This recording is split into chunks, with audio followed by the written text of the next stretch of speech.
UP academy for civil services में आप सभी का स्वागत है। आज आपको पता है कि राष्ट्रपति चुनाव का रिजल्ट आ चुका है, जिसकी विजेता हुई हैं महामहिम द्रौपदी मुर्मू जी, जिसका सभी को अंदाजा भी था। अगर बात करें देखिए कि राष्ट्रपति चुनाव की, तो इसका एग्ज़ाम से क्या रिलेटेड है ये मैं आपको बता दूं। अब आने वाले 3 महीने में अगर कोई भी भारत में एग्ज़ाम होता है तो वहाँ एक चीज़ कन्फर्म आएगी, राष्ट्रपति से रिलेटेड कुछ भी एक चीज़ पूछा जाएगा। इसीलिए ये वीडियो बना रहा हूँ। तो एक तो ये करंट अफेयर्स का टॉपिक है कि who is the new president of India.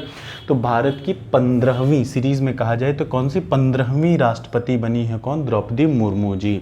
कौन बनी है? द्रौपदी मुर्मू जी भारत की 15वीं राष्ट्रपति बनी है। सबसे पहला पॉइंट। दूसरा पॉइंट, इनका जो है अगर बात किया जाए तो ये पहली आदिवासी राष्ट्रपति हैं भारत की, पूरे भारत की पहली आदिवासी राष्ट्रपति हैं। प्लस अगर बोला जाए तो दूसरी महिला राष्ट्रपति हैं। इसके पहले पहली प्रतिभा देवी सिंह पाटिल जी थी, 12वीं राष्ट्रपति भारत की। ये 15वीं राष्ट्रपति हैं भारत की, ये दूसरी महिला हैं, लेकिन पहली आदिवासी राष्ट्रपति हैं भारत की, ये आपको याद रखना है। इसके अलावा इनका जन्म कहाँ हुआ था? मयूरभंज में 1958 में हुआ था। ये चीज़ें अब आने वाले 3 से 4 महीने में अगर कोई एग्ज़ाम होता है या अगले 6 महीने में कोई भी एग्ज़ाम होता है तो ये हर एग्ज़ामों के लिए बेहद ही इंपॉर्टेंट है। तो आपको इस हिसाब से तैयारी करनी चाहिए कि ये मत सोचिए कि 10 दिन बाद पेपर है मैं नहीं पढ़ूँ, कोई बात नहीं। नॉलेज और एग्ज़ाम तब तक नहीं, पढ़ाई तब तक नहीं छोड़नी चाहिए जब तक कि आपका फाइनल सिलेक्शन ना हो जाए। आखिरी सिलेक्शन के बाद पढ़ाई छोड़िए, इसलिए तब तक रोज़ पढ़ते रहिए कुछ न कुछ नया। अब आ जाइए important facts about the president of India. मैं आपको बता दूं तो एग्जाम के पॉइंट ऑफ व्यू से क्या इंपॉर्टेंट है। इनका बैकग्राउंड, 1958 में जन्म हुआ, मयूरभंज में जन्म हुआ। अब आपको ये बताना है कमेंट बॉक्स में कि मयूरभंज किस राज्य में पड़ता है। वेरी इजी क्वेश्चन, कहीं भी बिना सर्च किए हुए तुरंत कमेंट बॉक्स में कमेंट करिएगा, सर्च बिना किए हुए। चलिए, ये झारखंड की राज्यपाल थी करेंटली, जब इनको राष्ट्रपति के लिए नॉमिनेशन इनका गया तो ये कहाँ की राज्यपाल थी? झारखंड की राज्यपाल थी। अगर बात किया जाए तो इनके अपोजिट पार्टी थे यशवंत सिन्हा जी। यशवंत सिन्हा जी के बेटे का नाम है जयंत सिन्हा, जो कि पहले बीजेपी में मंत्री थे, फिर चूंकि इनके पिताजी बगावत पे उतर आए तो इनको हटा दिया गया था जयंत सिन्हा जी को। उन्हें टोटल 208 वोट मिले, जो कि हार गए। 540 वोटों के साथ द्रौपदी मुर्मू जी भारत की राष्ट्रपति बनी। कौन सी? 15वीं राष्ट्रपति, पहली आदिवासी राष्ट्रपति और दूसरी महिला राष्ट्रपति बनी। अब अगर बात की जाए कि यार राष्ट्रपति से रिलेटेड क्या आ सकता है, तो एक तो बेसिक करंट का है, प्लस स्टैटिक जरूर आएगा अगले 6 महीने में, याद रखिए। तो एक सीरीज़ है, आपको 52 और 153 ये याद रखना है आर्टिकल का। मैंने इससे रिलेटेड एक वीडियो पहले भी डाली थी, लेकिन यहाँ पर मैं आपको बहुत क्लियर बता रहा हूँ कि राष्ट्रपति से रिलेटेड ये ज़रूर आएगा वीडियो। इनमें से एक क्वेश्चन अब हर एग्जाम में ज़रूर आएगा, इस बात का याद रखिएगा। राष्ट्रपति से रिलेटेड कौन कौन से आर्टिकल्स हैं, तो लेट अस डिस्कस की इंपॉर्टेंट आर्टिकल जो कि आपके एग्जाम में आ सकते हैं। अब आप किसी चीज़ भी की तैयारी कर रहे हो तो ये याद रखिएगा, 52 153, आपको बस एक लाइन याद रखनी है, 52 153। इससे आगे चलते जाइए, 52 53 54 55। देखिए 55 यहाँ गायब है, क्यों गायब है ये भी बताऊंगा। पहले फिलहाल देखिए 52 153 53 154 54। आपको बस ये पहला पॉइंट याद करना है, 52 153। 52 कहता है कि भारत का एक राष्ट्रपति होगा, तो 153 कहेगा प्रत्येक राज्य के लिए क्या होगा? राज्यपाल होगा। 53 154 क्या कहता है? संघ की कार्यपालिका की शक्ति राष्ट्रपति में निहित होगी, तो 154 क्या कहेगा?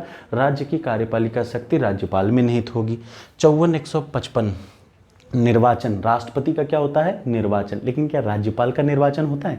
कमेंट बॉक्स में बताइए, राज्यपाल का निर्वाचन होता है कि नियुक्ति होती है? ऑब्वियसली नियुक्ति होती है, मत बताइए इस चीज़ को, कमेंट बॉक्स में एक ही चीज़ बताइएगा।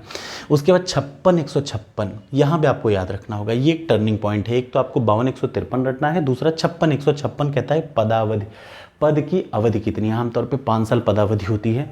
अब आ जाइए अगली चीज़, 58 157। 58 157 एक सीक्वेंस में चला आ रहा है, कुछ बदलना नहीं, ज़्यादा दिमाग नहीं लगाना। 58 157 नियुक्ति के लिए अर्हता। अर्हता का मतलब eligibility, eligibility to get appointed, appoint या नियुक्त होने के लिए अर्हता। 59 158 क्या कहता है? पद के लिए शर्तें। क्या क्या शर्तें हैं? भारत का नागरिक हो, दिवालिया ना हो, इस टाइप का, उसकी उम्र मिनिमम 35 हो, ये सारी चीज़ें आती हैं। उसके बाद 60 159 ये अनुच्छेद अब आप बड़े अच्छे से रट डालिए। 60 159 क्या कहता है? शपथ। 60 कहता है राष्ट्रपति का शपथ, 159 कहेगा राज्यपाल का शपथ। तो अब आपको ये वाला रटने की जरूरत नहीं, बस एक लाइन याद रखिए, 52 153। तो 52 153 53 154 54 155 56 156 58 157 60 159, ऐसे यहाँ तक आ जाइए। उसके बाद 61वां क्या कहता है? राष्ट्रपति पर महाभियोग कैसे लगता है? इसकी प्रक्रिया भी आपके एग्जाम में आ सकती है, बट आर्टिकल रटना ज़्यादा ज़रूरी है क्योंकि यूपी के जितने एग्जाम होते हैं ना सब में आर्टिकल जरूर आता है।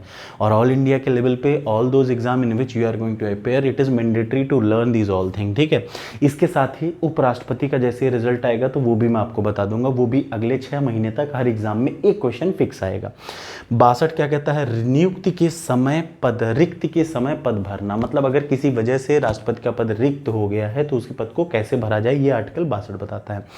इसके अलावा 2 और आर्टिकल जो कि बहुत इंपॉर्टेंट है वो है 72 161 क्षमादान की शक्ति, 72 राष्ट्रपति के समाधान। मैं दोनों साथ इसलिए बताता हूँ कि कोई एक आपको रटना पड़े, मतलब आपको बार बार अब संघ के लिए अलग, राज्य के अलग पढ़ने की कोई जरूरत नहीं। 72 161 क्या कहता है, 72 कहता है क्षमादान की शक्ति किसकी, राष्ट्रपति की, तो 161 क्या कहेगा, राज्यपाल की क्षमादान की शक्ति।